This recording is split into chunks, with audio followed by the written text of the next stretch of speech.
la siguiente que vi fue en otro hospital y era una cesárea. Y era un parto gemelar y la mujer era muy joven también, tendría 20-21 años y cuando la estaban preparando y antes de hacerle la incisión entró un cirujano y le dijo: ¿cuántos hijos tienes? Y ella dijo: tengo uno. Dice: ¿te vas a ligar ya? Y ella: pues no. ¿Y cómo que no? Si ya tienes un hijo y ahora vas a tener dos. Y bueno, entonces se enfadó. Ella dijo que no y se enfadó, se fue. Tras la cesárea nacieron las dos niñas y volvió el cirujano y volvió a insistir: ¿y ya te vas a ligar? Y ella aguantó, dijo: no me quiero ligar. Y bueno, el cirujano se enfadó y se volvió a ir. Y yo en ese momento estaba dándole la mano a la mujer porque pedía que alguien me diera la mano, y como yo lo único que estaba haciendo era observar, no podía ayudar de otra manera, pues me acuerdo de mi situación, claro, de antropóloga. Estoy ahí, estoy observando, parcialmente participando, le estoy dando la mano, pero era una afrenta a los derechos de la mujer, y entonces empecé a cuestionar también cuál era mi rol, ¿no? Y bueno, ese pensamiento ha ido evolucionando, pero situaciones como esta las he visto en muchos sitios, siempre estudiando otras cuestiones, estudiando el tema del diagnóstico de VIH y sífilis durante el embarazo, o estudiando la mortalidad materna y la preeclampsia, o sea, el manejo de la preeclampsia. Entonces decidí que quería estudiarlo a fondo, ya no solo como algo con lo que yo me encontraba cuando hacía mis investigaciones, sino como objeto de estudio.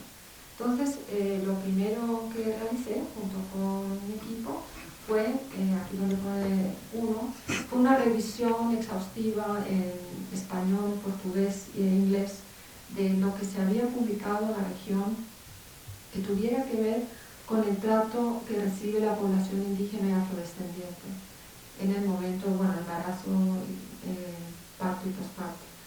Y encontramos unos 60 artículos que hablaban sobre el tema. En algunos incluso también mirábamos no solo qué tipos yo entonces usaba la palabra maltrato, que no había descubierto todo el concepto de violencia obstétrica, aunque yo ya me había referido al exceso de cesáreas innecesarias como violencia. Pero también mirábamos si había estudios que mostraran datos epidemiológicos donde prestaran atención a la distribución de morbilidad y mortalidad en distintos grupos de población, sobre todo por grupos étnicos. Y la verdad, esto fue una revisión reciente, este artículo está publicado en 2015, y encontramos bastantes pocas cosas. Por ejemplo, algo que sí encontramos, que está publicado por la CEPAL, era entre 2004 y 2012 hicieron una revisión de encuestas de salud, demografía y salud, donde estaba incluida Bolivia, Colombia, Guatemala, México, Nicaragua, Paraguay y Perú. Y en verde está la población indígena y en azul la población no indígena. Y en todos estos países donde estaba ese dato desagregado, siempre el parto asistido por una persona capacitada era mayor en población no indígena.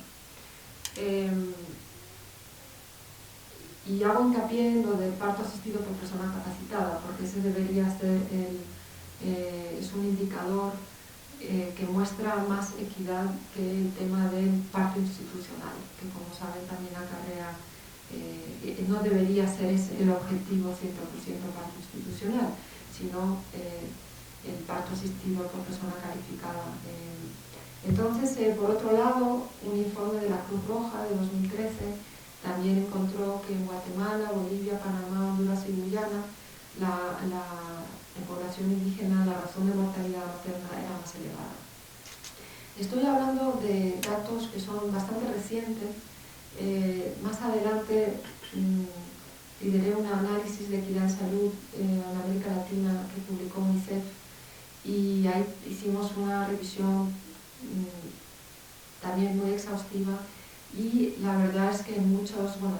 muchos censos y muchas encuestas de salud, el incluir a la población por grupo étnico ha sido algo que ha sido bastante reciente. La manera en que se han hecho las preguntas cuando se han realizado ha evolucionado.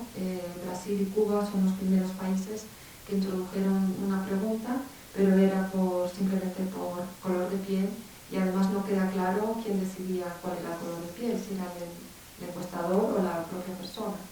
Por supuesto, la recomendación es que sea por autoidentificación y que además que las preguntas sean realizadas de una manera amplia, como aquí seguro que han trabajado mucho este tema, que sea amplio y que no se limite al tema de color de piel o etnicidad o también que pueda ser por cuestiones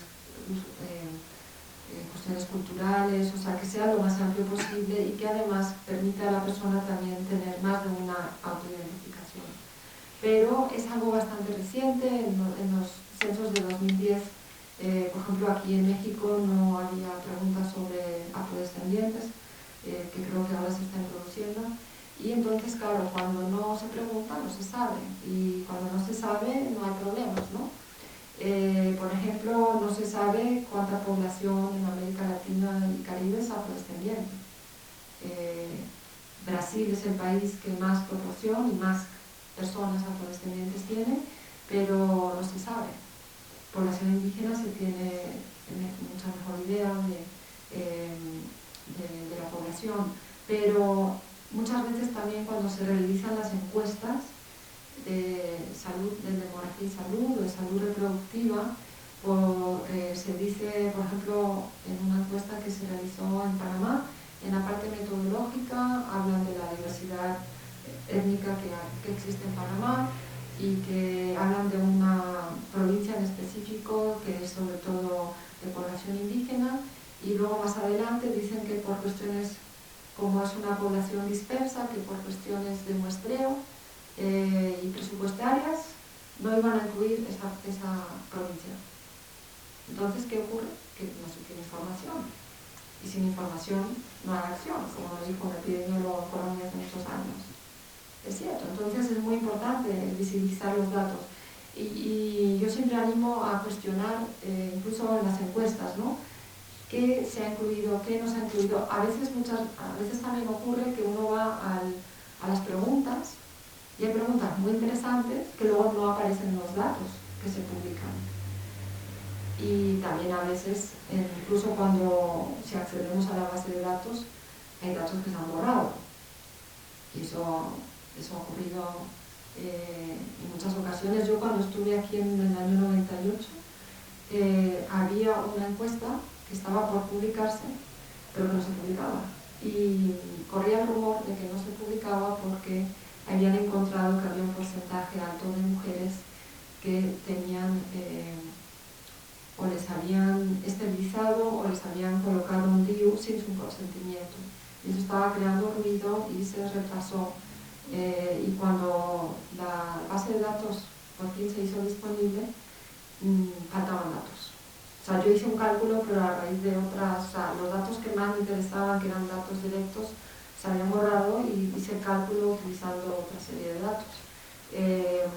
Siempre es importante, ¿no? Mirar, saber, no debemos satisfacernos con decir, bueno, recuerdo el caso bastante reciente de un país en Sudamérica, donde tiene una zona también con población muy dispersa, y dijeron que por razones presupuestarias no iban a incluir esa población, que es la que tiene mayores carencias, casualmente. Bueno, no es casualidad, claro. Entonces, en vez de gastarse 1,2 millones, se iban a gastar 1 millón y no incluir esa población. Entonces, ahí ya empieza a saberse cuál es la voluntad política, cuáles son las prioridades, y siempre es importante tener eso en cuenta, ¿no? Para entender luego lo que pasa, como antes mostraba, a nivel comunitario, a nivel institucional y a nivel individual. Entonces, en Brasil lo que más encontramos en datos donde hubiera una desagregación, en este caso por color de piel, era en Brasil. Brasil ya ha producido muchos estudios donde se ha comparado la morbimortalidad en personas con distinto color de piel, y siempre es la población la población negra, autodefinida como negra, quienes tienen peores indicadores en salud. Aquí, por ejemplo, está la razón de mortalidad materna en mujeres de 20 a 24 años de edad y de 25 a 29. En azul está la población negra, y en los dos grupos de edad la mortalidad materna es muchísimo más elevada que en la población autoidentificada como blanca. En la revisión que hicimos de esos unos 60 artículos que encontramos que había al menos algún estudio que hablara de algún tipo de maltrato o discriminación hacia las mujeres en Argentina, Brasil, Bolivia, Chile, Colombia, Costa Rica, Cuba, República Dominicana, Guatemala, México y Perú. Para estos países encontramos algún tipo de estudio, pero en realidad eran 60, pero no son tantos. Debería haber muchos más, ¿no? Porque es una necesidad, es vital, sobre todo con el movimiento hacia la salud universal, poderse enfocar en los grupos que históricamente han tenido peores resultados en salud. Y en resumen de toda esta revisión de artículos, el resumen más resumido es que hay una triple discriminación que ocurre, que es por ser mujer, por no ser blanco y por ser pobre. Eso es lo que define cualquier tipo de maltrato y discriminación en los establecimientos de salud. Pero en algo más detallado, nosotras creamos una tipología. En el momento en que estábamos revisando las pruebas del artículo, salió un artículo publicado de un equipo de la Organización Mundial de la Salud, donde ellos habían hecho una revisión a nivel mundial. La nuestra era específica de América Latina, pero encontramos los mismos tipos de presentaciones de la tipología de la violencia obstétrica, aunque la OMS todavía no lo llaman así. La única diferencia es que no encontramos ningún artículo que hablara de abuso sexual en los establecimientos de salud. Entonces, las grandes áreas son el abuso verbal, que incluye el lenguaje duro y sin respeto, la humillación en público, la culpabilización de la mujer, los regaños, los insultos. Luego está el abuso físico, como exámenes y procedimientos sin consentimiento o innecesarios, como los tactos vaginales. O sea, un tacto vaginal cada cierto tiempo puede ser necesario, pero los tactos vaginales a repetición, por distintas personas, sin avisar a la mujer, sin pedirle permiso, sin explicarle nada, eso ya es un abuso, ¿no? Los golpes, bofetadas o tactos de manera dolorosa o incómoda, la negativa a dar medicamentos para el dolor. Y yo coloqué el abuso sexual dentro del abuso físico porque, como expliqué, no encontré en las evidencias, en lo que se ha publicado sobre América Latina, que hubiera abuso sexual. Mientras que la OMS lo tiene como categoría aparte. Luego está la discriminación sociocultural, basado en posición socioeconómica y en falta de adecuación cultural y de atención intercultural. La mala relación con las mujeres entre el personal del hospital, o sea, el personal del hospital hacia las mujeres, como la falta de comunicación sobre los procedimientos y procesos y las barreras de lenguaje y comunicación. Y a veces la falta de voluntad de querer explicar las cosas, aunque sea el mismo idioma, de poderlas explicar de manera a que la mujer lo entienda. Luego están las deficiencias en los estándares profesionales de atención, como pueden ser retrasos y negligencia, el sentimiento de impunidad por el sentimiento de que no hace falta rendir cuentas, la denegación de atención médica incluso en casos de vida o muerte, la falta de apoyo y la falta de confidencialidad. Y luego hay otra categoría que es algo diferente, que son sobre las condiciones del sistema de salud. y eso crea, por ejemplo, el hecho de que no haya separaciones entre camas, pues deficiencias en la privacidad. A veces también se dice que por falta de recursos se asignan a varias mujeres a una sola cama hospitalaria, o la falta de recursos para aportar mayor comodidad, o la negativa a permitir acompañantes y justificándolo por la infraestructura del establecimiento. Es cierto que hay hospitales que manejan una serie de presupuestos que no les permite invertir para mejorar esas condiciones. Sin embargo, también, de nuevo, hay que ir a cómo se establecen los presupuestos, porque no se da mayor presupuesto para los hospitales donde acuden grandes cantidades de población, y ahí ya podría argumentarse que esa asignación de recursos a veces también tienen ya esa discriminación, ¿no? Entonces es importante siempre tener esa visión panorámica. El tema de la violencia obstétrica, además de ser una afrenta a los derechos humanos, también causa mortalidad materna e infantil. Y la causa por distintos mecanismos. Por un lado, podría ser, esto es una hipótesis, luego les cuento, lo estoy investigando ahora, pero una hipótesis es que ese sentimiento de pena, vergüenza, humillación y otras formas de agresión podría causar mayor depresión postparto. O sea, hay depresión postparto que normalmente se justifica por cuestiones hormonales, pero ahora estamos estudiando en República Dominicana si podría también estar asociado a esa experiencia negativa en el momento del parto. Por otro lado, si la mujer por desidia del personal no está ofreciendo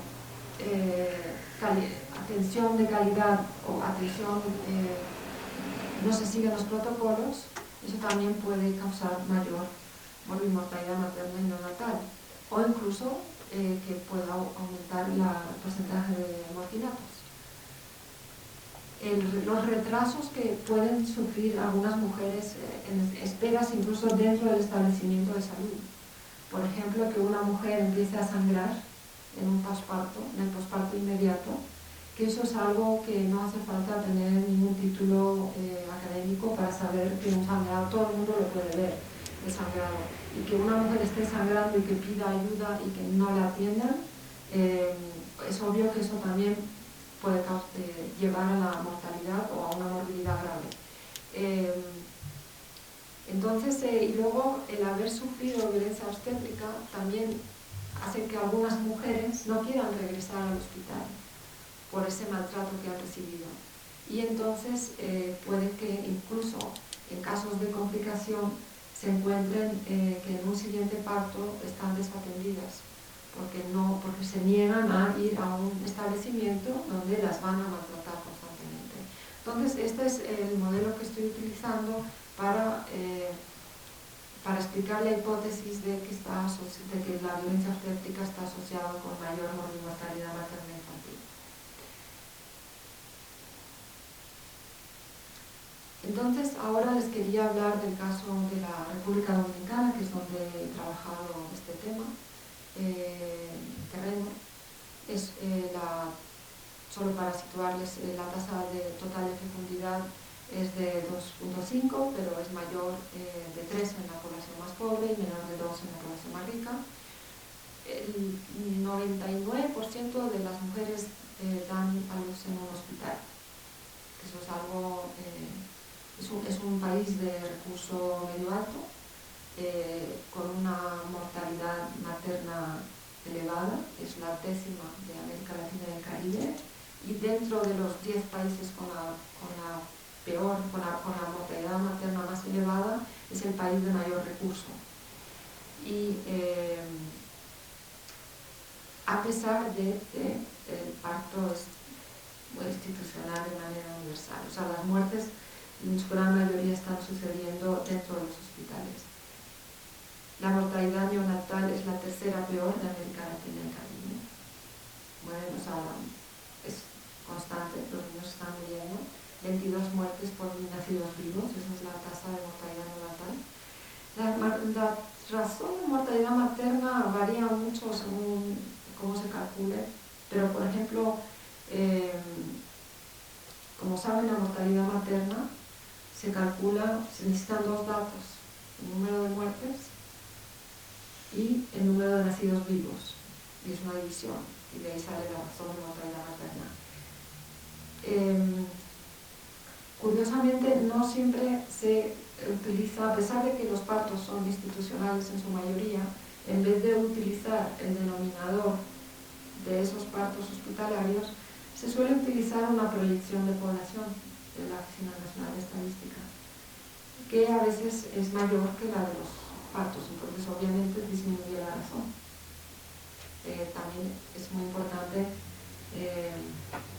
hacer una disección del dato epidemiológico y saber cómo se ha construido, en vez de tomarlo así como tal y como nos lo muestran, ¿no? Y es algo que he hecho muchas veces con los datos de mortalidad materna en varios países, ¿no? Tengo un pequeño vídeo que no lo voy a mostrar ahora, pero está en YouTube, se llama Sala de Espera Dominicana, dura 4 minutos.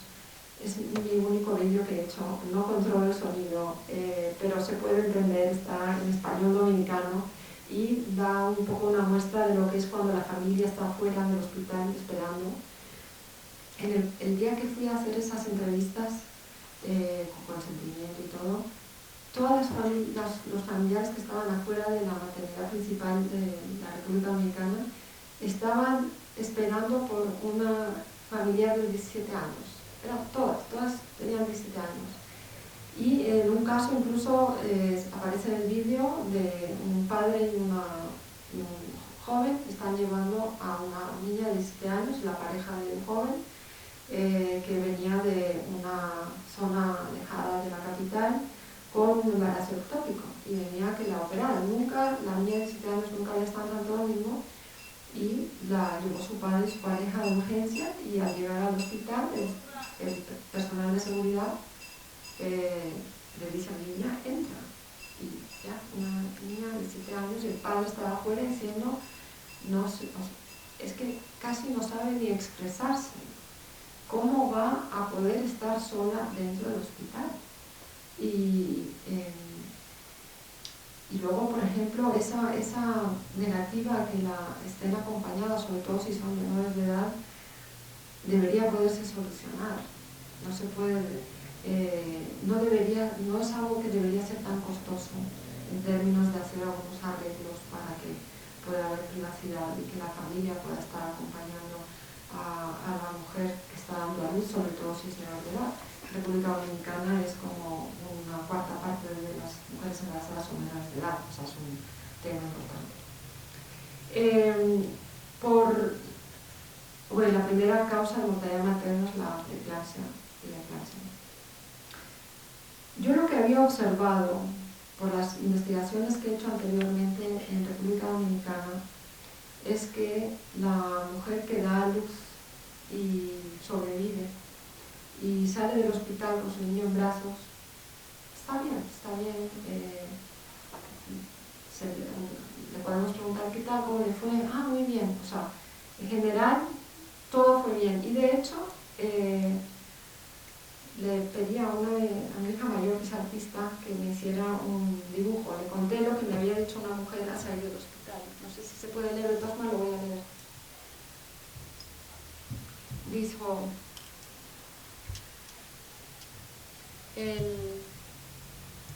no lo puedo leer ni yo, pero dijo, todo estuvo excelente. Lo único, el trato me dieron, todo estuvo excelente. Lo único que tuve que compartir una cama después de la cesárea con otra mujer que también había tenido una cesárea, y así estábamos las dos acompañándonos. Y bueno, sí, estaban 4 personas en una cama, pero bueno, sí, todo estuvo excelente. Entonces, esto es un caso de 2 mujeres y 2 recién nacidos compartiendo la cama, las 2 con cesárea, Imagínense compartir una cama pequeña después de una cirugía. A veces ocurre que hasta 5 están, 5 mujeres, 5 niños, hasta 10 personas pueden estar en una cama. Entonces, me llamaba la atención esta resignación con la calidad de atención. No, si todo estuvo excelente. Pero en realidad, si uno indaga un poquito más, empiezan a surgir algunas cosas. Cuando les estaba comentando antes, cuando realicé el estudio de las muertes maternas, que cuando ya llevábamos 49 muertes, quise compartir con el Ministerio mis resultados. Y, pues claro, cuando yo ahí o en otros países digo, ¿por qué mueren las mujeres de muerte materna?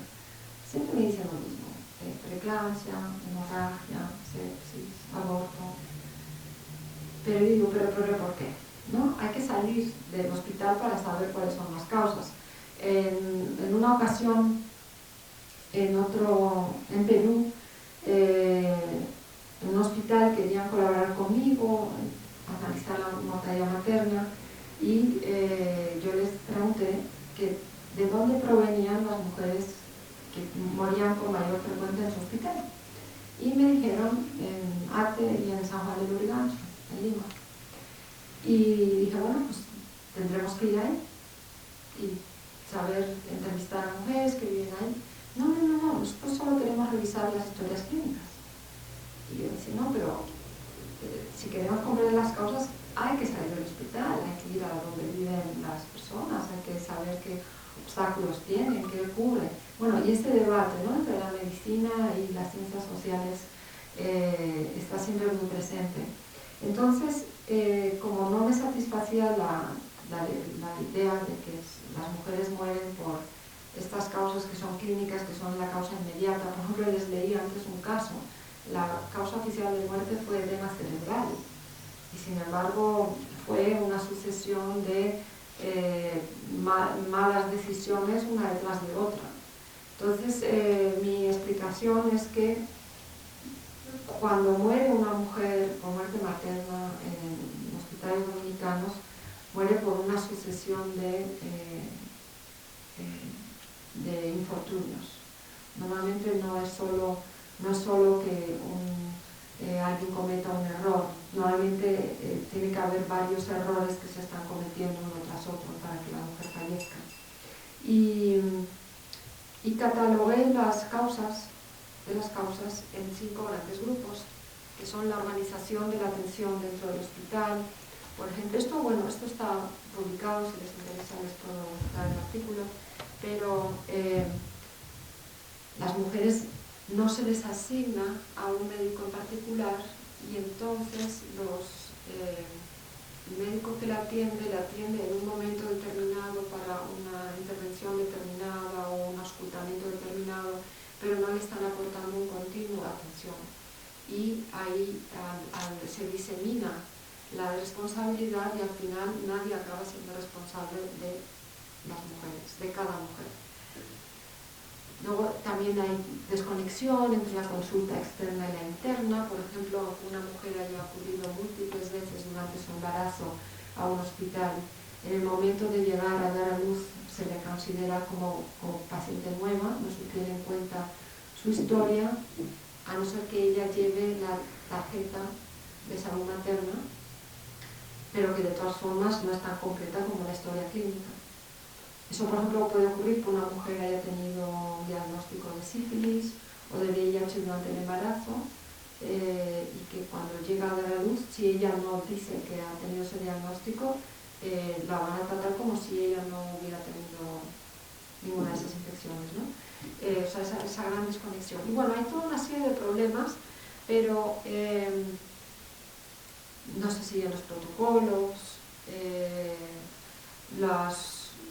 los médicos especialistas muchas veces no están presentes en el hospital, están trabajando en el sector privado, como ocurre en otros países, y entonces los residentes están a cargo de casos complicados, sin supervisión.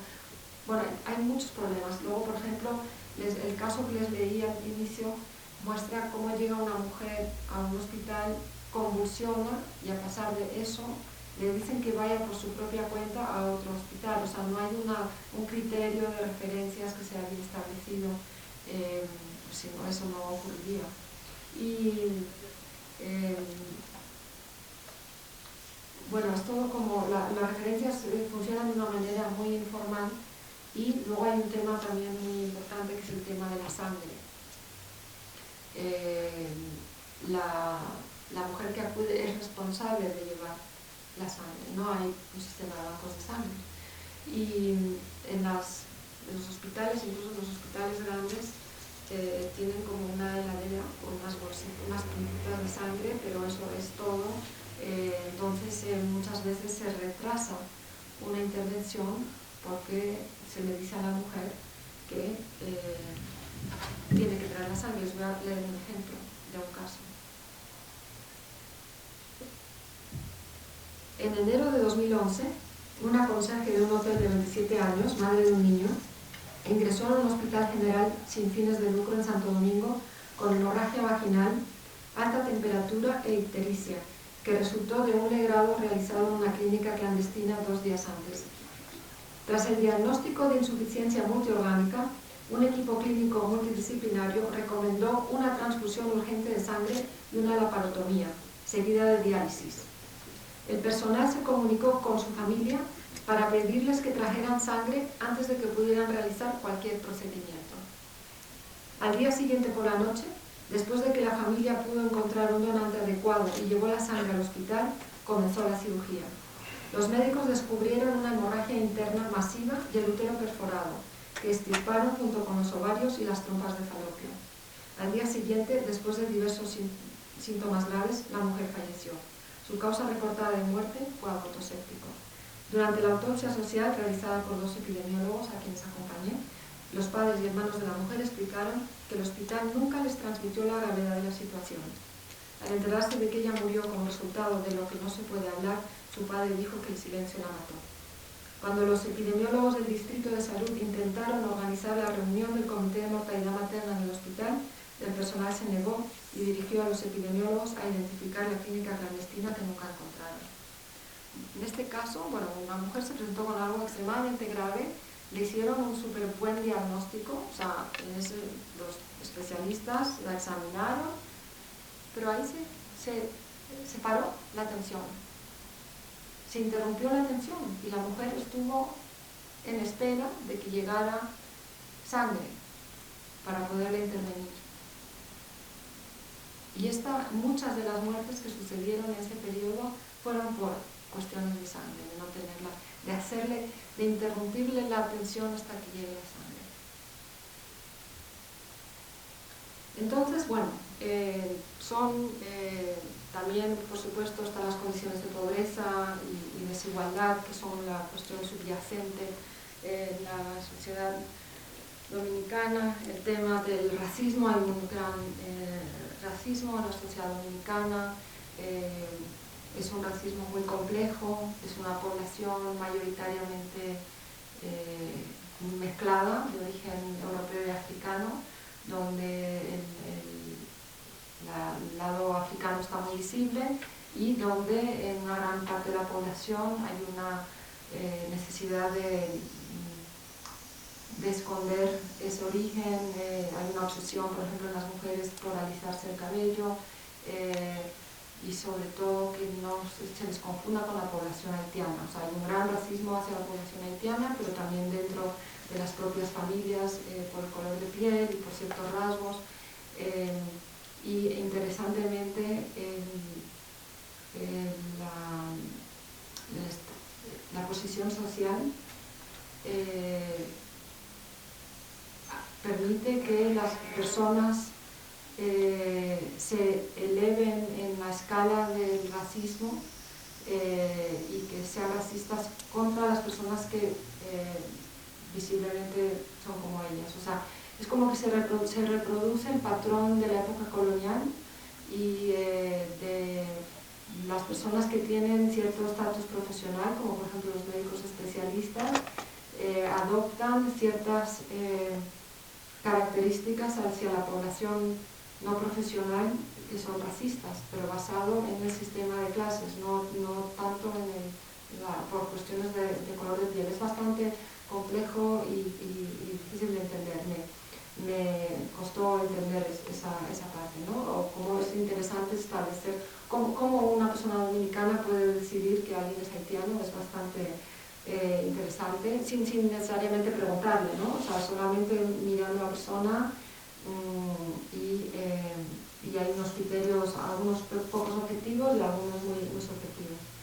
Bueno, entonces, después de haber realizado estos estudios es cuando, y después de haber realizado esa revisión bibliográfica de distintas formas de violencia obstétrica, realizamos un estudio entrevistando a mujeres que acababan de dar a luz en las dos maternidades principales del país. Fue un estudio con una muestra pequeña de 42 mujeres y utilizamos entrevistas abiertas. Lo que queríamos era captar la diversidad de la violencia obstétrica. Entonces aquí tenemos algún ejemplo de las preguntas que realizábamos. Cómo describió la interacción con los médicos y enfermeras, cómo caracterizaría el tono, idioma y forma de hablar que usaron los médicos y las enfermeras al hablarle, si eran respetuosos, si se sintió cómoda y capaz de hacer preguntas, si entendió bien los procesos. También su experiencia, por ejemplo, con los retrasos, si recibió atención a tiempo. Bueno, les hacíamos unas bastantes preguntas abiertas para ver, pero basadas en observaciones anteriores dentro de los hospitales, ¿no? O, por ejemplo, si tuvieron que compartir cama, porque de entrada la respuesta era no, todo fue bien. Entonces, salir haciendo esta serie de preguntas iban surgiendo varias cosas. Después de hacerle estas preguntas, le preguntábamos si nos podía explicar sus percepciones generales de la atención que recibió. Entonces, primero de entrada, muchas decían, no, todo fue bien. Entonces les hacíamos estas preguntas concretas, surgían temas y la mayoría de ellas decían, no, fue bien, fue positivo. Nos surgieron, de la tipología anterior, surgieron todas las distintas formas de presentación, excepto el abuso sexual, que no surgió en ningún caso, basado en las entrevistas. Entonces, aunque esto es un estudio pequeño, cualitativo, sí me gusta ver las tendencias, entonces vemos que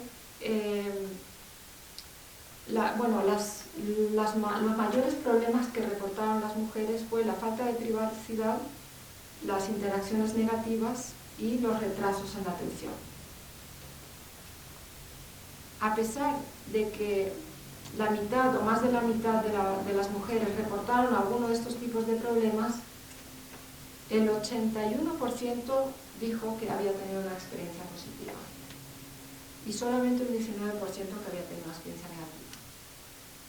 Y aquí tenemos algunos ejemplos, por ejemplo, de falta de privacidad. Dice, ay, mi hija, no, todo el mundo te ve, todavía aquí, todos que pasan por allí nos encuentran cambiando y se meten la cabeza para dentro de la habitación a veces, no tienen nada aquí, no hay nada de privacidad.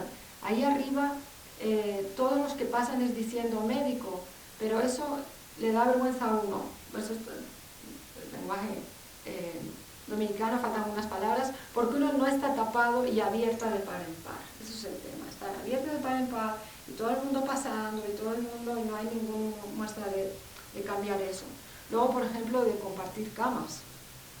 Dice el único chin fue un poquito de compartir la cama y como te digo, son tantas pacientes, pero yo trabajo con solidaridad. Son muchas las pacientes que se atienden en este hospital. Una parte que hay que tratarla con el gobierno, que pudieran donarles camas o poner espacios más amplios, porque mira, anoche aquí yo creo que vinieron más de 100 mujeres a parir, las salas se llenan.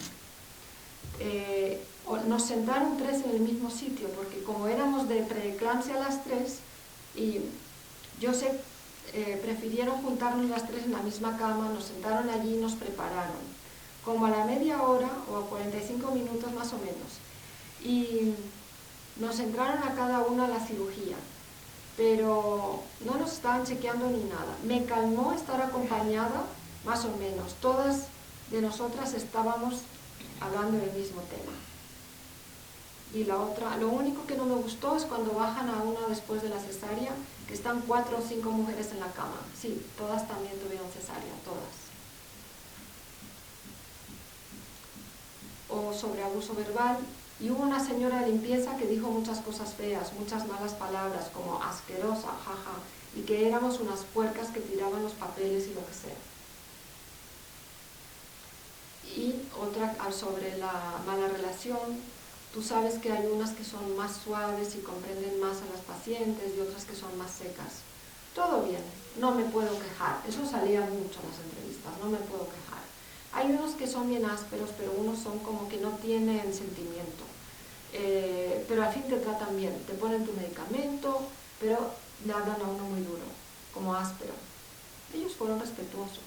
Casi nunca hablan, pero cuando uno les hace una pregunta, le hablan a uno como que quieren hablar como agresivo. Casi nunca hablan, tú sabes. A veces nos van a hacer una pregunta, cualquier cosa, y actúan así como que estuvieran guapos, pero no son todos. Es interesante cómo en la misma frase están pasando de, sí, decían esto, pero todo estaba bien. Decían esto, pero estaba bien. Y los retrasos. Una se harta de llamar a las enfermeras, pero no aparece una. Y tengo un dolor, y tenemos que esperar hasta las 6 de la mañana y que nadie va a aparecer. Y por último, este es un tema de negligencia, y esto es un tema bastante grave. Y esta era una mujer que contaba que llevaba 3 días y que no le estaban atendiendo porque no tenía sangre. Y que la niña, bueno, está refiriendo al feto, tenía 3 vueltas de cordón umbilical y que le habían dicho que si se le daba otra vuelta se iba a morir.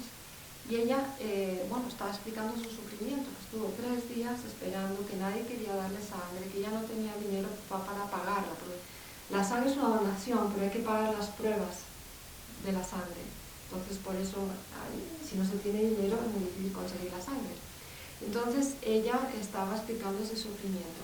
Y en el caso de esta mujer en concreto, que lo pasó tan mal, sobrevivió, pero lo pasó muy mal, y donde veía que, entendía que su vida y la de su niña estaban en manos del personal, es cuando ella toma conciencia de que lo que le está sucediendo no debería sucederle, y ahí desarrolla un pensamiento crítico. Entonces, lo que yo explico es que en las mujeres que no, como decía antes, ¿no? Si sobreviven y salen del hospital con el niño en brazos, todo fue bien, aceptan la atención que les dieron aunque no les atendieran bien. Y sin embargo, es cuando están al borde de la muerte, o cuando están, o ellas o sus niños están al borde de la muerte, cuando desarrollan esa capacidad de comprender que no es aceptable lo que les estaba sucediendo. Y esto en filosofía se llama preferencia adaptativa. Entonces, por ejemplo, Amartya Sen dijo que el desamparado aprende a soportar la carga tan bien que pasa por alto la carga misma. O Marcel Nussbaum, que ha escrito mucho sobre el tema, describe la preferencia adaptativa como la preferencia a aguantar el abuso. Y hasta entonces, en otros estudios que se han hecho en el mundo sobre el tema del maltrato, se explica que muchas mujeres lo aceptan, pero no se había explicado por qué lo aceptan. Entonces, en esta explicación de la preferencia adaptativa, la primera vez que se da una explicación a por qué sucede esto, ¿no? Por un lado, está muy normalizado el racismo, está muy normalizada la discriminación, y es una afronta más a lo que les sucede en su vida diaria, salvo cuando están en una situación de vida o muerte, que ahí es como empiezan a rebelarse contra ese abuso. Entonces, esos datos que les mostré antes los desagregué y es muy interesante. De nuevo, este estudio no tuvo el fin de tener una representación estadística, pero es interesante ver las tendencias. Aquí, por ejemplo, en rojo son las mismas variables que antes. En rojo son las que tuvieron un parto vaginal y en naranja por cesárea. Y en todos los casos reportaron falta de privacidad, de reintegraciones negativas y retrasos más frecuentemente en las que tuvieron cesárea. Y en cuanto a la experiencia fue mucho mayor en las que tuvieron parto vaginal, el 89% dijo que habían tenido experiencia positiva, contra el 75% de las que tuvieron cesárea. Cuando vemos por paridad es interesante porque las mujeres, el rojo es las que eran primerizas y son las que reportaron mayor experiencia positiva con un 94%. Sin embargo, las que no eran primerizas bajó al 71-73% de satisfacción. Y aquí, muy interesantemente, cuando vemos, según la complicación obstétrica que tuvieron, tenemos las que están en rojo, ninguna complicación, y en amarillo, la que queda a la derecha, son las que tuvieron preeclampsia o eclampsia, que es la complicación más frecuente. Y curiosamente también, la mayor satisfacción fue en las que no tuvieron ninguna complicación y sin embargo mayor insatisfacción en las que tuvieron eclampsia o preeclampsia. Entonces esto también me apoya en la idea de que la preferencia adaptativa sucede cuando no hay esta sensación de que su vida corre peligro. Entonces, ahora lo que estamos haciendo, bueno, el proyecto rebautizado con un título positivo acción, que es Proyecto Mujer al Centro, y es para colocar, como decía antes, que muchas veces en la obstetricia se cambia el lugar central, el médico se lo coloca en el lugar central y la mujer en la periferia. Entonces el proyecto quería que fuera positivo porque cuando yo hago este tipo de investigaciones siempre, bueno, es con el apoyo del Ministerio de Salud, en este caso nos lo está financiando UNICEF, en los hospitales hemos presentado el estudio a los directores, al personal y por supuesto es con consentimiento, pero es mucho mejor, a pesar de que saben lo que estamos estudiando, llamar el proyecto Mujer al Centro, porque ese es el objetivo, ¿no? El de recolocar a la mujer al centro de la atención. Y entonces tiene dos componentes esta parte del estudio.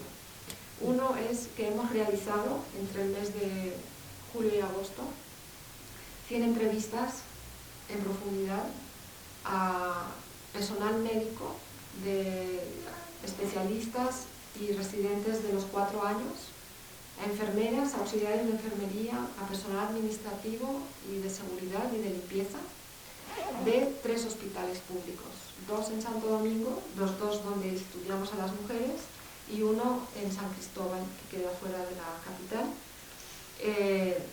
Hemos terminado las entrevistas hace unos días y todavía no hemos podido analizarlas, bueno, las tenemos que transcribir, pero uno de los retos que yo tenía era hasta qué punto distinguimos cuando la violencia obstétrica es por incompetencia o por desidia, ¿no? Es difícil o por ambas.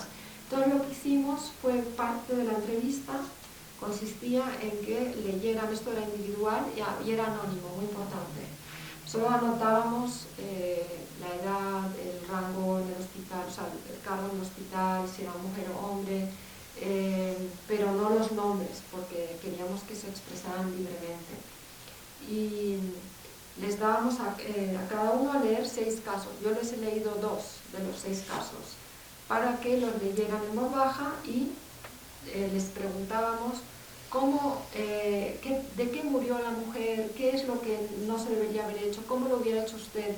Y entonces ahí nos permite discernir mejor hasta qué punto el médico a quien estamos entrevistando, cuál es su perspectiva sobre lo que ocurrió. Y eso nos aporta una información muy rica.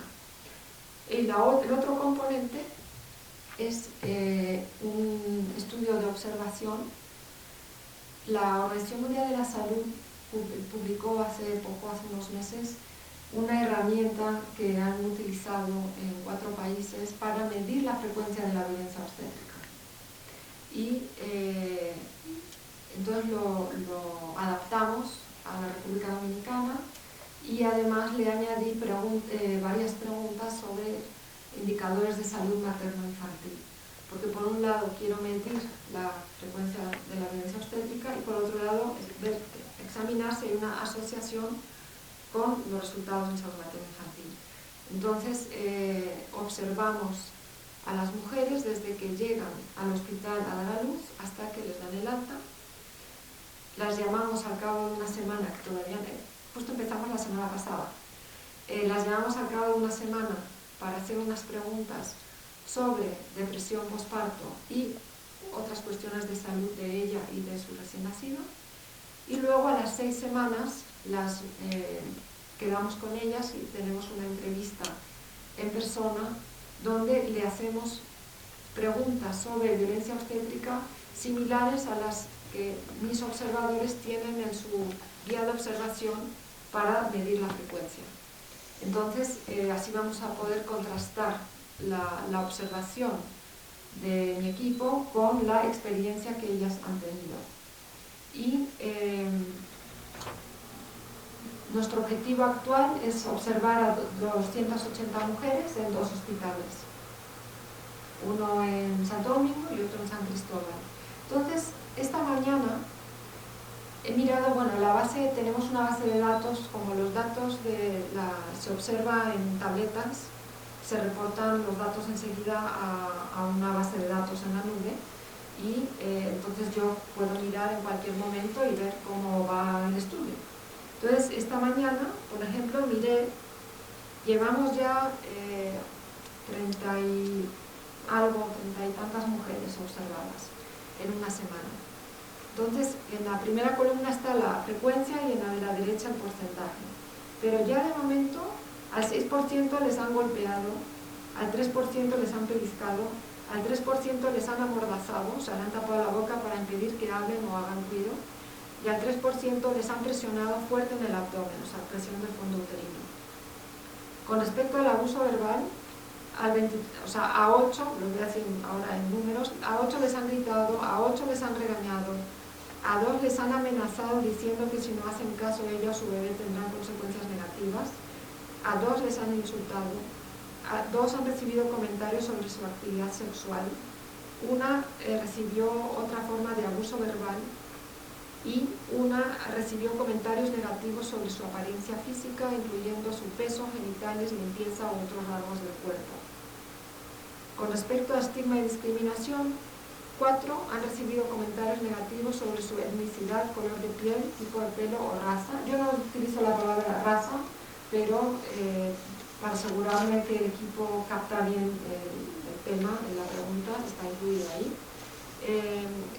3 recibieron otros comentarios estigmatizantes o discriminatorios y 2 comentarios negativos sobre su edad.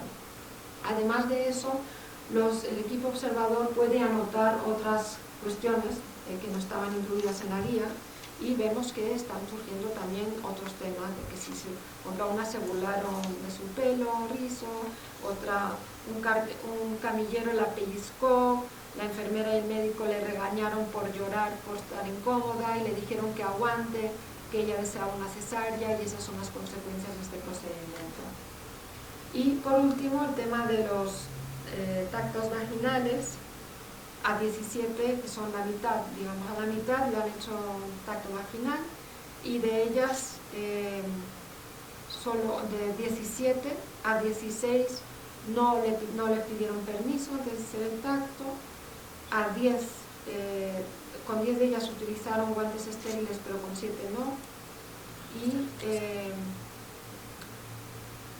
10 de ellas les hablaron mientras le hacían la exploración de forma que otras personas, personal no médico o visitantes pudieran oírlas.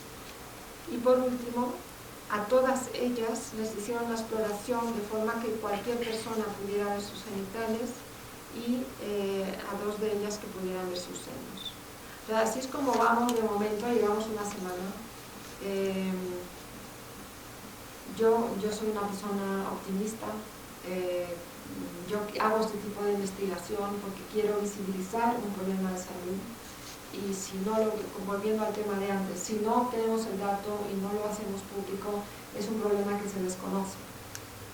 Y teniendo este acto es un primer paso. O sea, mi rol como investigadora es, al menos el rol que yo me veo, es en visibilizar unos problemas de salud que no son solo de salud, sino que son también de problemas de nuestra humanidad, y visibilizarlos y entonces ejercer presión para que las personas responsables de las políticas públicas puedan darle respuesta.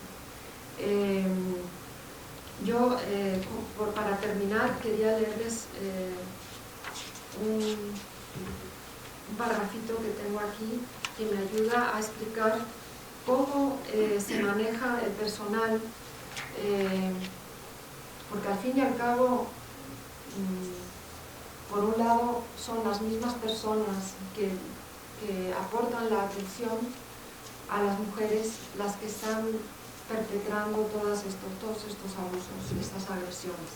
Entonces, ¿cómo lo logran? Todavía no hemos analizado las entrevistas, pero mi explicación es que el personal clínico aprende a manejarse dentro de las limitaciones estructurales del sistema de atención, proporcionando atención para procedimientos concretos, pero sin asumir la responsabilidad de la atención continua que necesita cada mujer.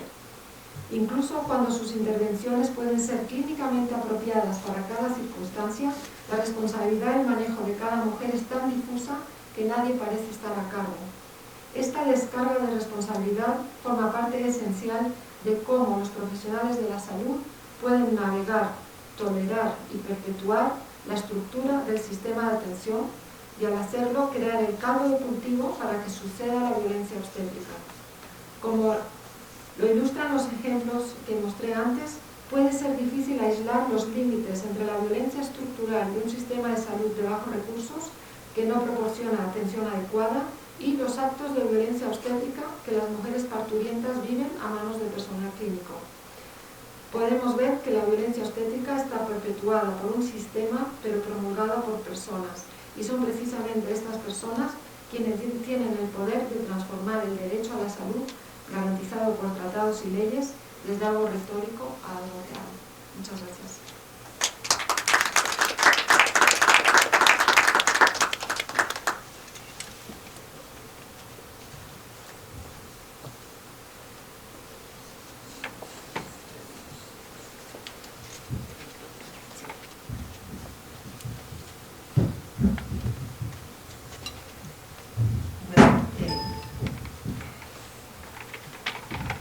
Le agradecemos a la doctora Aracho esta interesante conferencia en donde nos pone una gran diversidad de temas que tenemos que reflexionar y que afectan de manera importante a las mujeres y, bueno, yo creo que a la sociedad en su conjunto.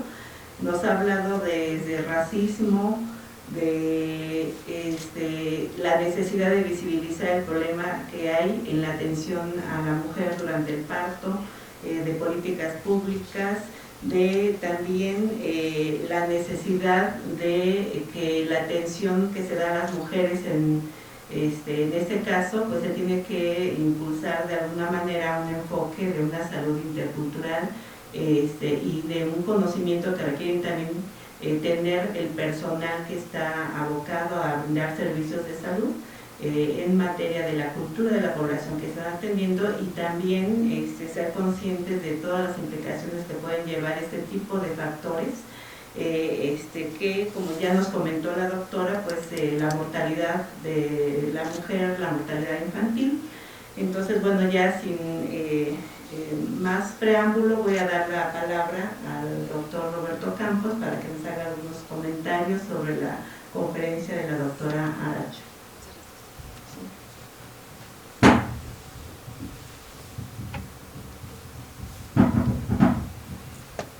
Muchas gracias, Carolina.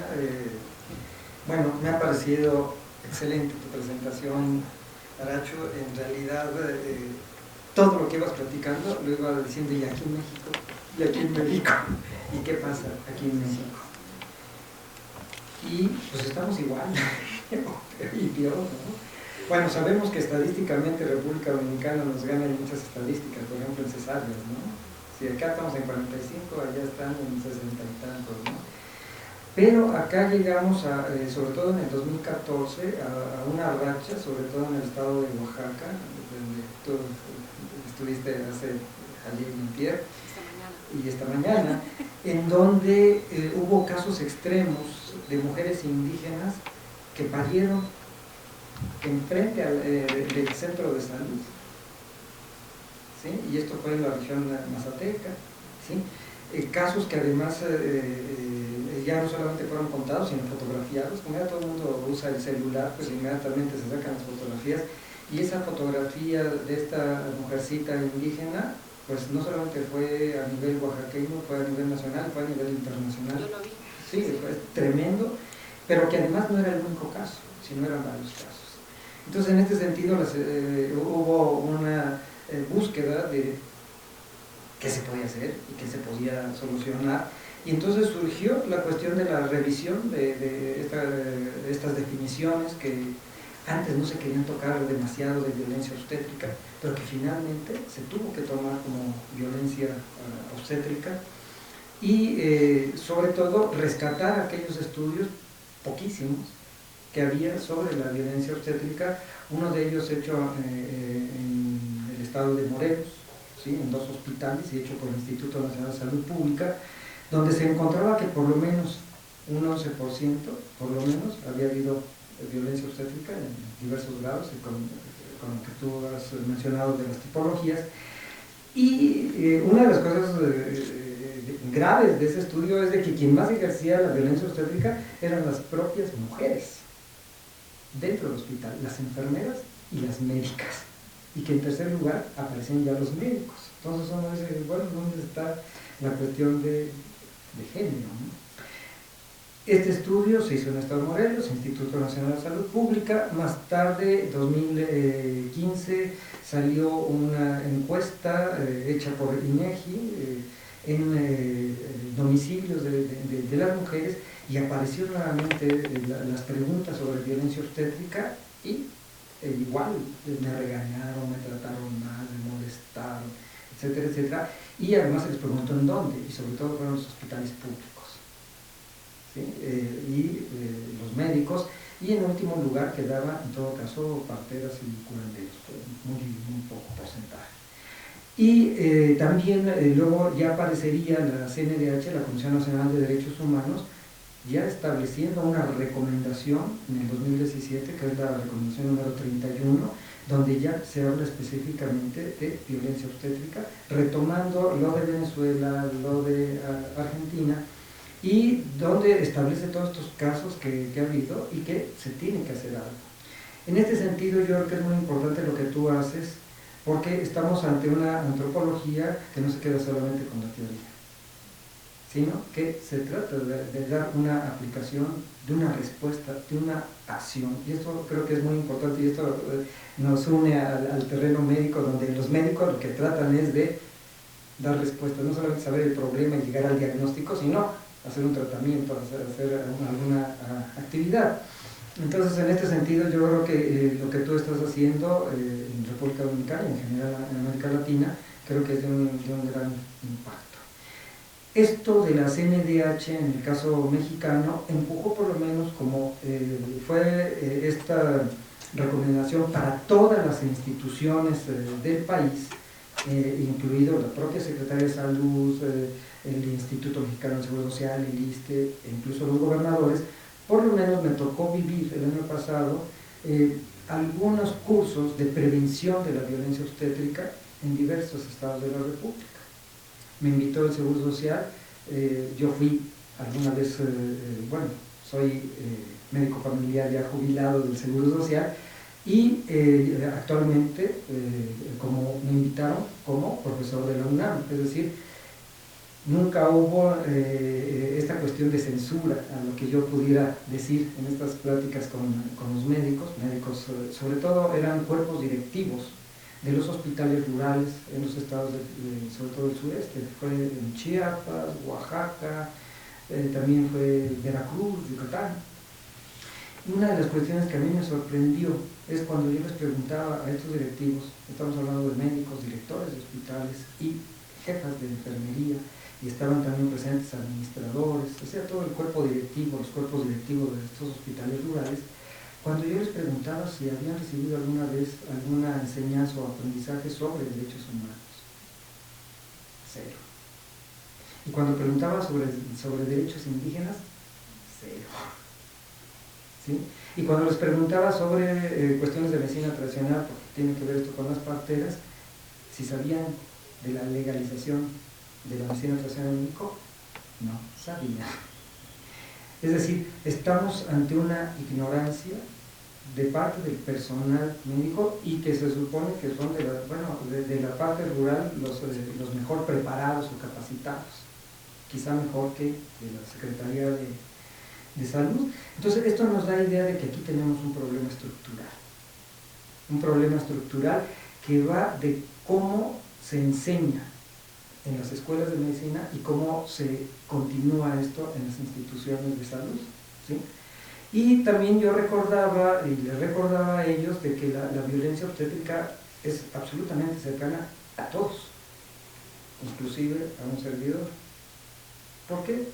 Pues porque en alguna ocasión mi propia esposa, siendo derechohabiente del Seguro Social, fue al hospital de aquí, del Instituto Mexicano de Seguro Social, en el Parque de los Venados, ¿sí? El Hospital de los Venados. Y llegó ella era primer embarazo, ¿sí? Y llegó por un sangrado, era un aborto ya en evolución. Y cuando se hace el pase de visita, el médico y los muchachos que están aprendiendo, platicando de otras cosas y platicando de fútbol y de las cervezas y todo eso. Y ordena el médico en ese momento que esta paciente la preparara para salpingoclasia. Entonces ella respondió: oiga, yo no vengo por salpingoclasia. El médico le contestó: ¿a poco usted sabe mucho? Ella le dijo: soy médica. Claro, siendo médica sabía la palabra salpingoclasia. ¿Y qué tal las demás? O sea, esterilización sin consentimiento, ¿sí? Y pues no tendría mis 3 hijos que ahora tengo, ¿no?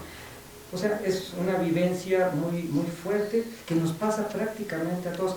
Y de aquí yo también hago una afirmación quizá temeraria, pero yo he afirmado en estas pláticas que prácticamente todo parto hospitalario es violencia obstétrica. ¿Y por qué lo afirmo? Lo afirmo porque desde el momento en que existe en estos hospitales una separación de la mujer embarazada o que va a tener el parto, se le separa del marido, se le separa de la madre, se le separa incluso hasta, en el caso nuestro, de las parteras, ya se le está aislando. Y además se le manda a lugares donde, bueno, tienen que compartir sin ninguna intimidad, como tú lo muestras. En algunos casos, bueno, el extremo de estar 2 o 3 en una cama, ¿no? Es increíble. Y estar ahí esperando todo el tiempo para pasar a otro lugar de aislamiento y de mayor aislamiento, que es el lugar del parto, ¿sí? Donde además entra y se le obliga a estar en una posición, en una mesa obstétrica a la cual no está acostumbrado, ¿sí? Además entra en un espacio en que no sabe ni reconocer quiénes le están atendiendo. Entonces todo esto constituye, para mí, violencia obstétrica, ¿sí? Por supuesto vienen los maltratos, los gritos, etcétera, etcétera. Y en este sentido, sí, ¿qué hay que hacer? ¿Sí? Por supuesto estamos pensando en que existe una política pública, pero también tenemos que pensar si los partos, como se está pregonando en este país desde hace varios años, es que todo parto debe ser hospitalario. Es que todo parto debe ser hospitalario. ¿Sí? Y esta es una pregunta que yo considero muy importante. Tenemos la infraestructura para tener la atención a todo parto en un hospital. Tenemos la infraestructura para los traslados, sobre todo en las zonas rurales e indígenas, para llevar a un hospital. De hecho, los hospitales están saturados de atención materno-infantil, pero estamos pensando en una forma de atención que tú encuentras que los datos son poco discutibles, en realidad son afirmaciones. Hay maltrato y existe discriminación. Y esto por otro problema que tenemos en cuanto a nuestra formación, en la formación médica, ¿sí? Y lo puedo decir porque yo pasé por un internado y pasé por una enseñanza hospitalaria de atención de los partos aquí, en la Ciudad de México, en el que se suponen los mejores hospitales de México, que es el Hospital General de México. Y este Hospital General de México, cuando existía aquel edificio de clínica obstetricia antes del 85, que cayó, ¿sí? Que se colapsó, yo estuve en el cuarto piso, que era donde atendíamos los partos, y pues llegaba la gente más pobre, porque son los que no tienen dinero, y entonces llegaba la gente pobre y se les atendía de manera muy discriminatoria, es decir, sin ninguna intimidad, haciendo tactos. Además, como éramos estudiantes, todo el mundo quería aprender los tactos y qué se siente y cómo debe de ir uno aprendiendo, y se normalizaba esa situación, ¿sí? Y cuando eran los partos, había una pelea entre los estudiantes para atender el parto, ¿sí? Aprendices todos, ¿sí? De tal manera que además se obligaba a la mujer a que fueran, entre comillas, partos limpios, lo cual quería decir que debían de pasar ya a la parte de expulsión, ya sin sin globo vesical, es decir, sin orina.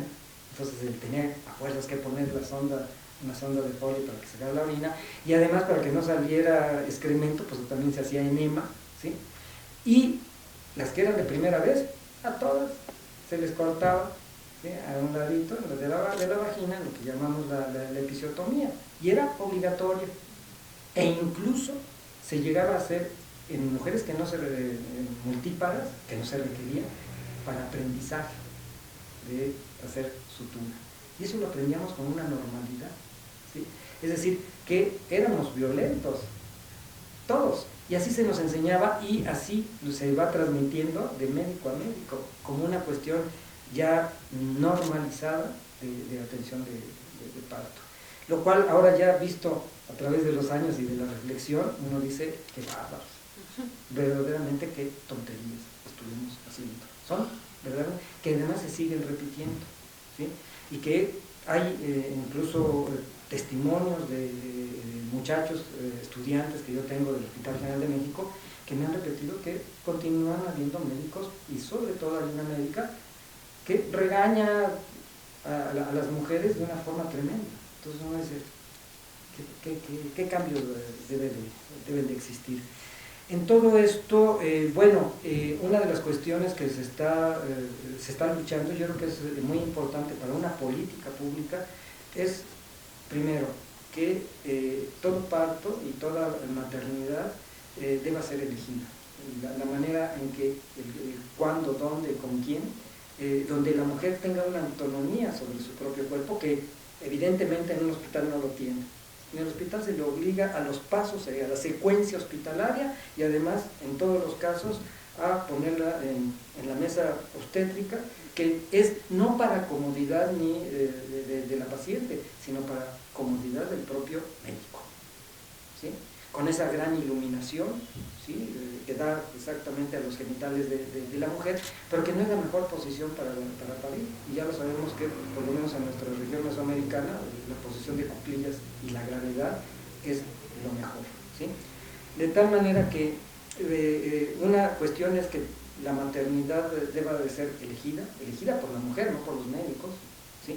En segundo lugar, que sea también una maternidad segura, ¿sí? Con toda la seguridad que se pueda tener para evitar precisamente las hemorragias, evitar estos casos de eclampsia, preeclampsia, etc.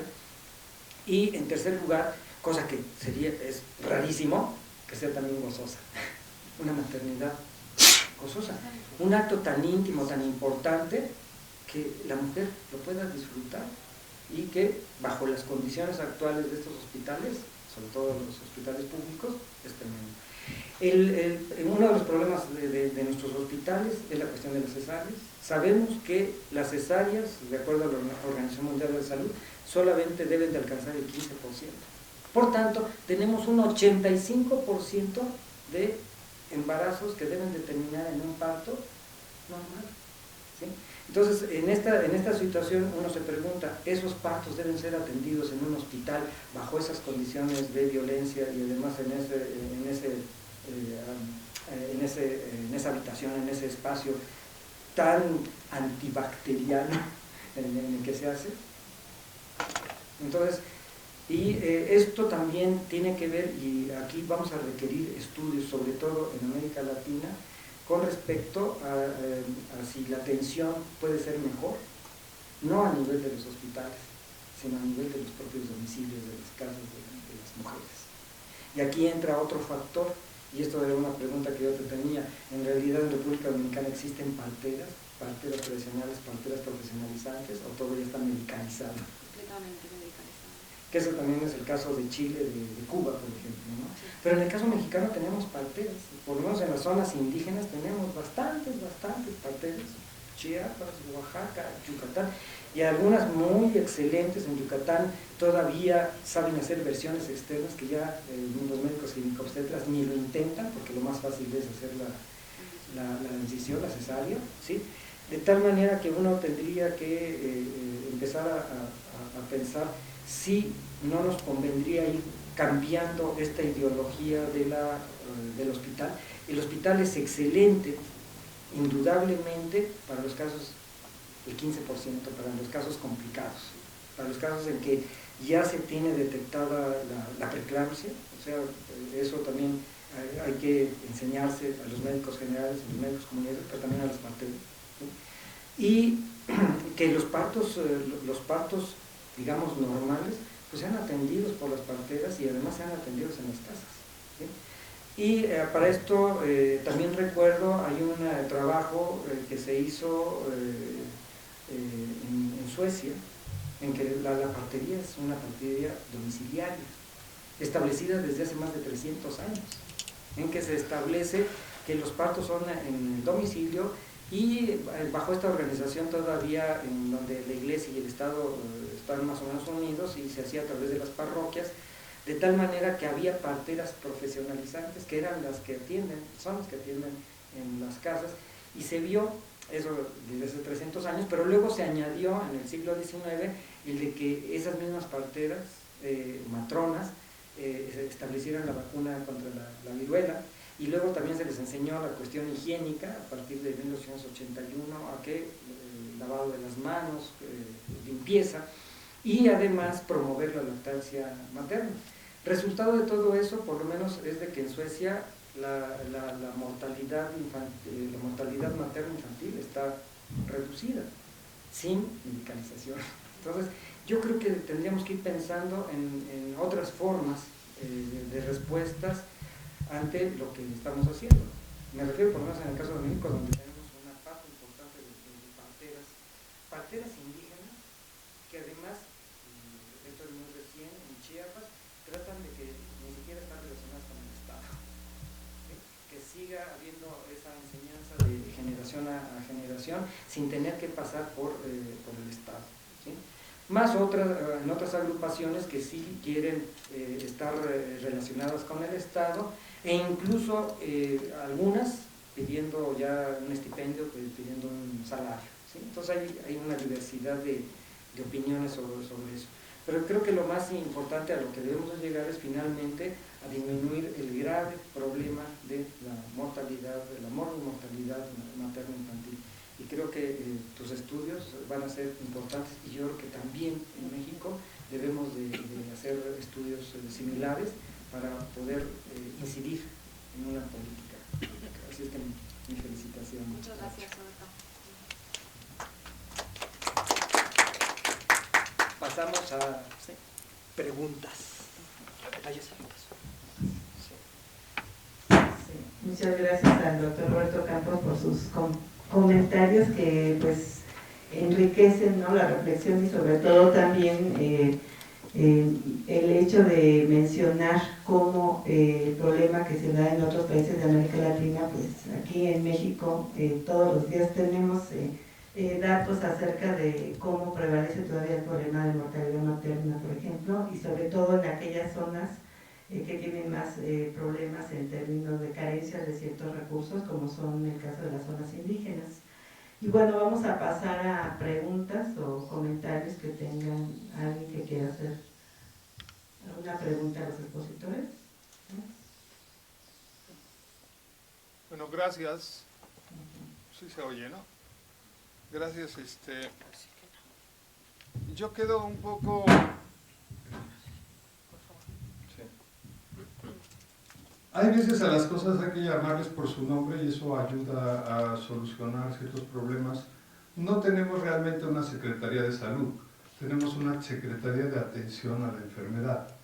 Y el considerar el embarazo como una enfermedad, cuando las mujeres dicen estoy enferma y me tengo que curar, ya te metes psicológicamente en esa situación.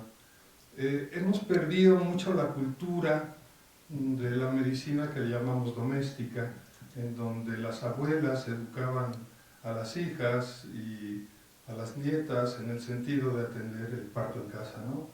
Afortunadamente hay un pequeño movimiento, como decía Roberto, de las parteras.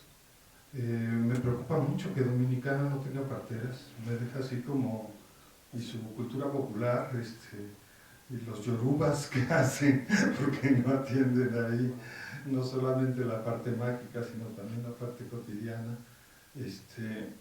Si Dominicana está así, ¿cómo estará Haití? ¿Verdad? O cómo estarán otras islas caribeñas como Guadalupe o como en otras islas debe estar la situación más grave.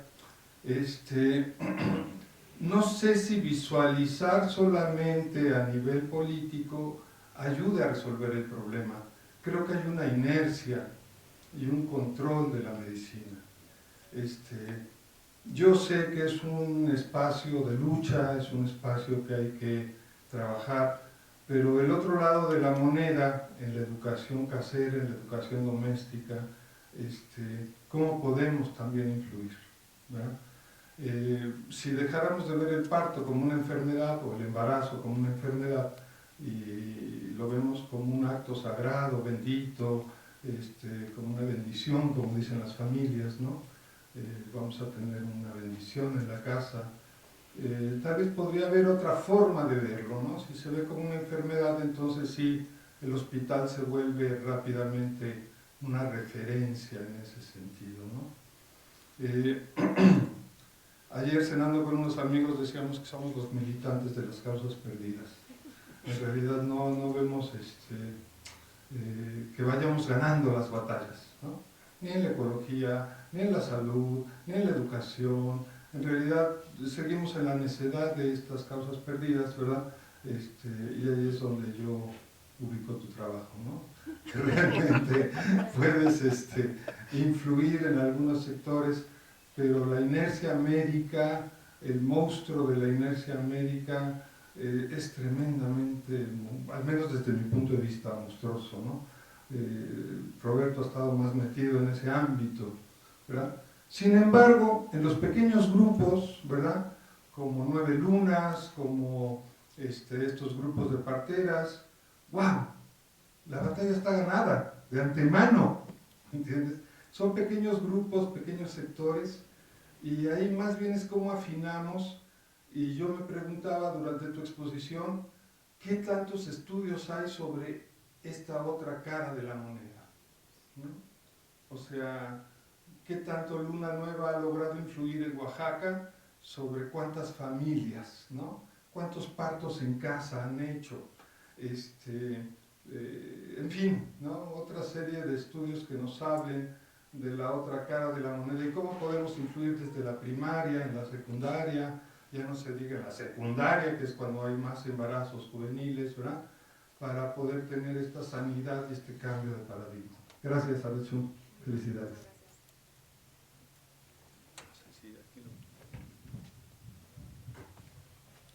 ¿Alguien más? ¿Sí?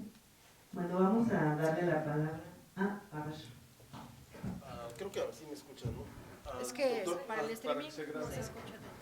Doctor Campos, comenta usted una elevación muy alta en las tasas de partos vía cesárea en el país. Me pregunto, ¿cuántos de ellos son resultado de la decisión propia de la mujer? Mi mujer es de Tlaxcala y bueno, yo estoy cercano ahí a una franja de la clase media tlaxcalteca que casi todas, bueno, la hermana de mi mujer, mi propia mujer y casi todas sus primas decidieron que los hijos vienen por cesárea. Sí, y algunos en hospitales públicos. Le voy a comentar el penoso caso de mis hijas. Mi esposa fue jefa de enfermeras en una clínica de IMSS, entonces cuando venía la primera hija, se internó ahí en esa clínica de IMSS. La suegra todavía estaba activa por ahí, le dijo al médico, ¿sabes qué onda, mi hija? No dilata más. No dilata más, vamos, pásenla a quirófano. Y cuando nace la segunda hija, ya estaba mi suegra jubilada, pero de cualquier manera todavía conocía ahí a algunos jefes, decía, oye, ya que no pasa de una vez a cirugía, si hay en 2 horas la paso. Y bueno, así con algunas de las primas de mi mujer, pero algunas otras se atendieron en hospitales privados, incluso hicieron su cita para tal día, quiero que nazca así por cesárea. ¿Cómo está esa cuestión ahí? Sí yo veo una alta elevación, doctor, pero creo que es decisión personal de las propias madres. La inyección de miedo que les meten al dolor. Bueno, vamos a darle la palabra a la doctora Aracho y posteriormente al doctor Roberto Campos.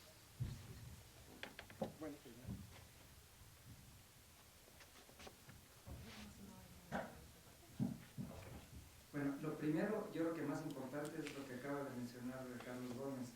No considerar el embarazo parto puerperio como una enfermedad.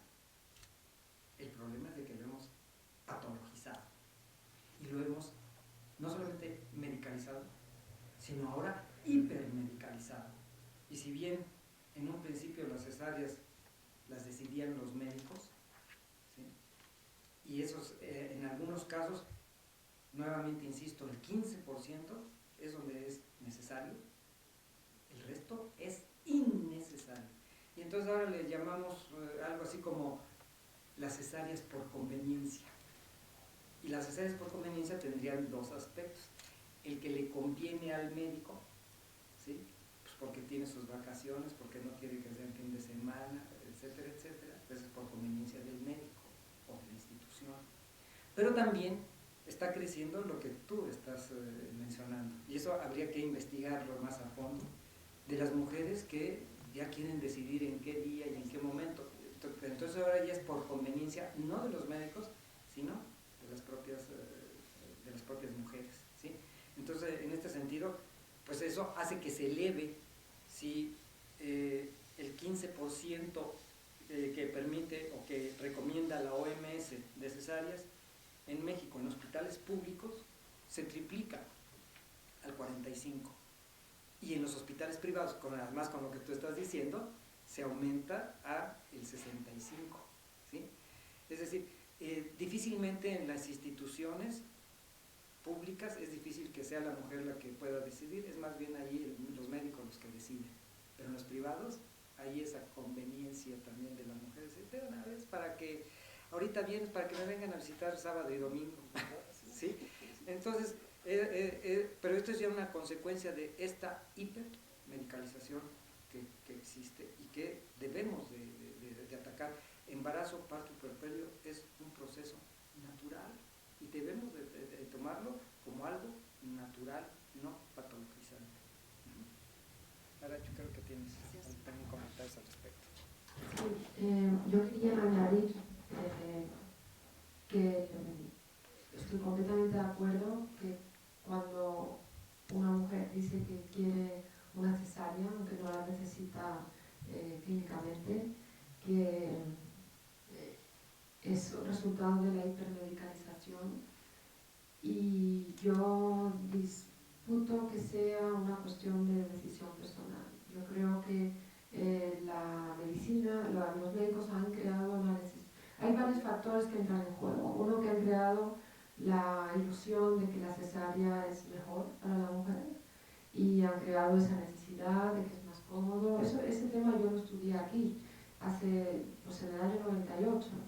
Y crean esa necesidad y entonces además hay un proceso sociológico que es el de, Pierre Bourdieu desarrolló la teoría de la distinción, que ayuda mucho a explicar este proceso, porque por ejemplo aquí en México cuando empezó a haber un auge de cesáreas fue en los hospitales privados, y en los hospitales privados es donde normalmente menos necesidades hay para que haya una indicación necesaria. Entonces se transforma la visión del parto y quizás entonces empezó, después de que empezaran las cesáreas a aumentar en los hospitales privados, empezaron a aumentar en los hospitales del IMSS y del ISSSTE, y luego más tarde empezó a aumentar en los hospitales de la población abierta. Entonces, es un ciclo. Luego llega un momento en que las mujeres que están en el sistema privado redescubren el parto natural y entonces vuelven a decir, no, yo quiero parto en casa, en agua, escuchando música, nada de médicos, y entonces otra vez se crea otro ciclo de distinción, ¿no? No podemos, ahora que ya todas se hacen cesáreas, nosotras tenemos que distinguirnos, y otra vez, y es un patrón refleja la desigualdad social y son ciclos. Lo mismo con la lactancia. Si miramos los datos de lactancia materna en América Latina, hay una gran variedad en quién es quien más lacta. Hay países donde son las mujeres de mayor nivel de estudios y en otras son las de menor nivel de estudios. Y entonces están en distintos ciclos, porque son estos ciclos que van y vuelven. Pero siempre hay que ser consciente que una cesárea es una cirugía que conlleva una serie de riesgos para la mujer y para su feto, que tiene una serie de indicaciones que permiten salvar vidas y que fuera de ese, hay que sopesar. ¿Se salva la vida de la persona o se permite que siga en riesgo? Pero cuando no es necesario, el riesgo es mucho mayor. Entonces, eso de vender la cesárea, de hecho, hay muchos casos de niños nacidos prematuros porque no se calculó bien la edad gestacional, o porque hay mujeres que han querido hacerlo por conveniencia antes de tiempo. Hay muchos casos también de asfixia que pueden estar asociados con las cesáreas. Conllevan muchos riesgos. No es siempre que hay una cirugía hay un riesgo de que las cosas no salgan bien, ¿no? Entonces se ha creado esa necesidad de que es mejor, pero en realidad no lo es.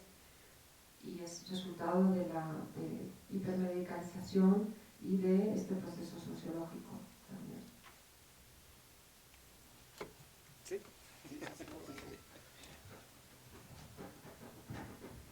Bueno, si ya no hay más comentarios, a ver.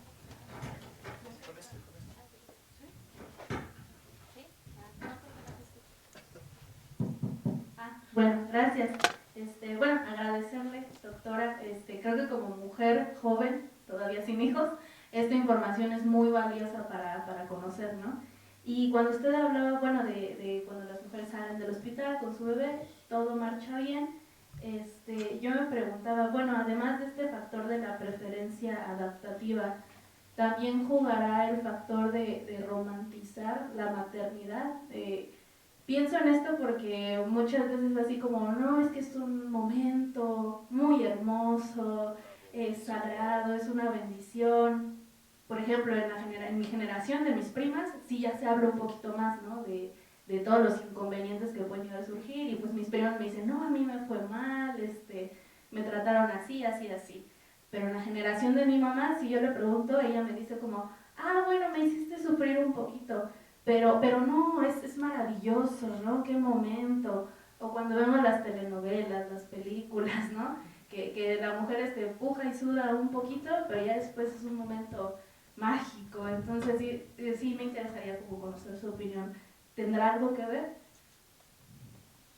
Bueno, yo creo que hay un código entre mujeres de no querer desvelar abiertamente a la siguiente generación cuán doloroso puede ser un parto, si no se acaba la humanidad. Yo creo que hay algo de eso, que sí que puede romantizarse, pero no creo que es tan romántico. Luego tenemos que recordar que también en casos de algunas complicaciones,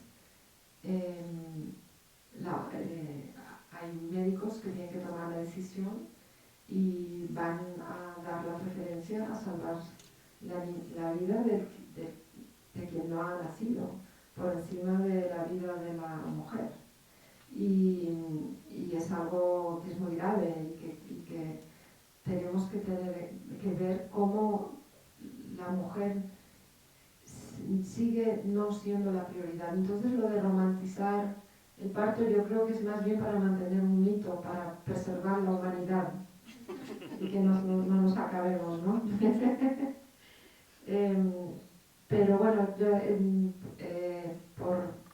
quería añadir también que la obstetricia como profesión es una profesión masculina, porque cuando surgió solo eran los hombres quienes practicaban la obstetricia y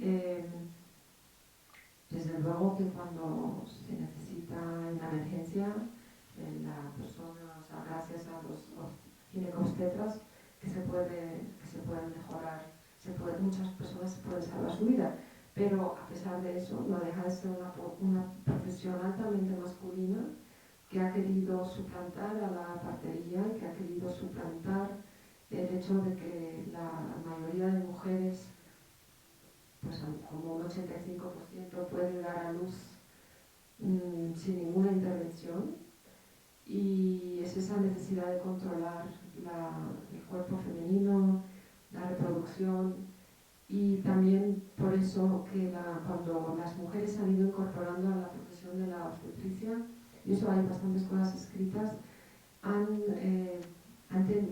querido hacerse valer, y a veces en ese acto de hacerse valer adquieren características que muchas veces se atribuyen a lo masculino, y por eso, por defender su espacio, muchas veces pueden ser incluso más duras, ¿no?, que los hombres en el trato hacia las mujeres.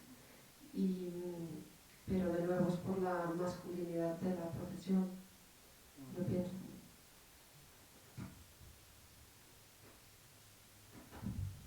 Quizá añadir para el caso mexicano que en realidad eran las parteras las dueñas del proceso desde la época prehispánica y todavía hasta mediados del siglo XIX, cuando se empieza a consolidar la medicina académica en nuestro país, la Escuela Nacional de Medicina, allá en el centro, la antigua Escuela de Medicina.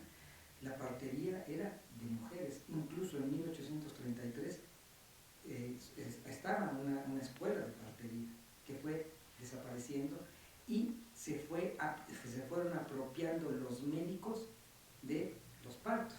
Incluso quienes enseñó a los médicos mexicanos fue una partera poblana, Román, se apellidaba ella, y era una indígena, náhuatl, ¿sí? Y es la que le enseñó a los médicos y además fue jefa de maternidad aquí en la Ciudad de México. Pero entonces los médicos se fueron apropiando de la partería, ¿sí? Y recuerden que la primera médica mexicana, Matilde Montoya, pues, sufrió mucho para poderse graduar y le tuvo que apoyar en ese tiempo y hasta estar presente en su examen profesional el presidente Porfirio Díaz, ¿sí?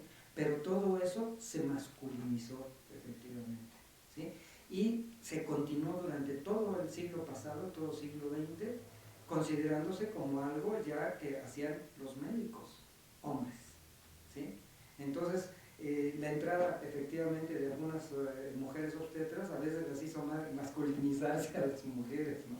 Y ser duras también, ¿sí? Como esta que les cuento del Hospital General de México, que incluso yo pensaba que debería de denunciarse porque era maestra de la UNAM. Yo decía, no es posible que siendo una maestra de la UNAM sea una violentadora, ¿no? Entonces, eso por un lado. Por el otro lado, la cuestión del romanticismo, no sé si sea, pues bueno, a lo mejor es opinión de hombre, pero en realidad los partos, cuando una mujer está preparada por la madre naturaleza, o si quieren ustedes por Dios, pues es de que lo hizo bien y de que hemos sobrevivido sin médicos en la cuestión de partos, y de que la mujer tiene todas las hormonas y todas las sustancias, la oxitocina propia que produce el cuerpo femenino para tener un buen parto, y generalmente la oxitocina sobre todo es en la noche, por eso la mayoría de partos son en la noche, y que la mujer se puede abrir también porque se piensa que el esqueleto es rígido. No, se abre, ¿sí? Y que en todo caso también la cabeza del bebé se cabalgan los huesitos de la cabeza para pasar por ahí, ¿sí? Es decir, tenemos partos que son completamente naturales, ¿sí? Y que se requiere también que haya un ambiente de tranquilidad y de espera. ¿Qué es lo que sucede en la atención diferencial entre partera y médico? Simplemente que las parteras se esperan, tienen calma, y cuando la tienen, están junto a ella. ¿Por qué sucedió los partos fuera de los centros de salud en Oaxaca? Estaban ahí ya en el centro de salud, no las dejaron entrar siquiera. ¿Por qué? Pues por esa cuestión de, no, ahí camine por ahí alrededor. No, deben de quedarse y estar ahí al tanto, ¿sí? Y también en esta cuestión de la hipermedicalización, yo sigo insistiendo, la madre naturaleza o Diosito hizo que 3 estructuras ahí convergieran: la orina, la vagina y el ano. Y ahí están juntitos.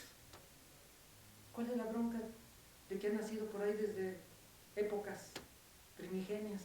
Y siempre se ha confundido el bebé que sale junto con la orina, junto con el excremento. Ahora estamos demostrando que en realidad eso forma parte de el acostumbramiento inmunológico a nuestro cuerpo, ¿sí? Porque ahorita todos los que estamos aquí, todos, absolutamente todos, y en este momento tenemos bacterias en la boca y tenemos hongos normales, no patógenos. Pero ya ahora la hipermedicalización lleva a que pensemos que toda bacteria es mala. Y no. Sí, existen. Es más, los patógenos más graves son los que están en los hospitales. Es más fácil encontrarse con un patógeno en el hospital que en la casa. Y que lo único que deberíamos de hacer es de que haya limpieza durante el parto. Y nuestras mujeres, nuestras parteras en las zonas rurales lo saben hacer, ¿sí? Me consta que en Chiapas, en los Altos de Chiapas, una de estas que ha sido múltiplemente capacitada por la Secretaría, ¿sí? Cuando le dijimos, oye, ¿cómo lo hace en su casa? Estamos en el Hospital de las Culturas, en la parte de atención de los partos. ¿Cómo lo hace en su casa? Y se me queda viendo con una cara de rareza. Parece que nunca le había preguntado a alguien de personal de salud cómo lo hacía en su casa. Y de verdad, sí. Y acercó una silla contra la pared, me sentó a mí y puso a mi esposa, mi mujer, en la posición de cuclillas, yo abrazándole. Y ella, la partera, antes, doña Rosita, había puesto ya periódicos, cartulinas y una sábana limpia. Se requiere más, lavarse las manos. Y se acabó. Se acabó. Eso es un parto normal, con tranquilidad, con calma, y entonces yo sí diría gozoso. Y claro, si tú estás ahí en un hospital atendiéndote así y hay alguna complicación, o llamas al ginecólogo obstetra o lo llevas a la otra parte, a la parte biomédica, ¿sí? De hecho hay una experiencia en Bolivia en donde lo están haciendo así, ¿sí? Entonces, en todo caso, lo que tenemos que ir haciendo son cambios en los hospitales e ir pensando en otra manera de atender los partos. Por lo menos en el caso mexicano, en que sí tenemos parteras, yo creo que la intervención de las parteras sigue siendo